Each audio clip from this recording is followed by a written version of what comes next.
में व्यक्ति ये भी नहीं देखता कि गुरु खड़े हैं, कि पिता खड़े हैं, कि ठाकुर जी खड़े हैं। इसलिए बंधुओं, क्रोध बहुत बुरा है।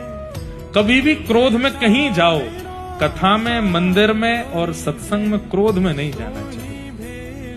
क्रोध में नहीं। क्रोध अपवित्र करता है हृदय को। जिस प्रकार स्नान करने के बाद में अगर कोई कीचड़ डाल दे तो पुनः नहाना पड़ता है, ऐसे ही शुद्ध हृदय के बाद यदि क्रोध आ जाता है तो आप उतने ही अपवित्र हो गए हैं जितने कीचड़ डलने पे होता है। आपको पुनः शुद्ध करना पड़ेगा अपने आप को।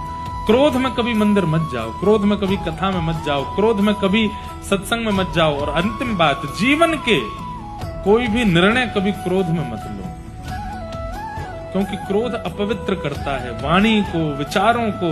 आप देखो, व्यक्ति बोलता है बड़े सधे हुए शब्द, क्रोध जैसे ही आता है उसके शब्दों में गाली का प्रयोग होना, अपशब्दों का प्रयोग होना प्रारंभ हो जाता है।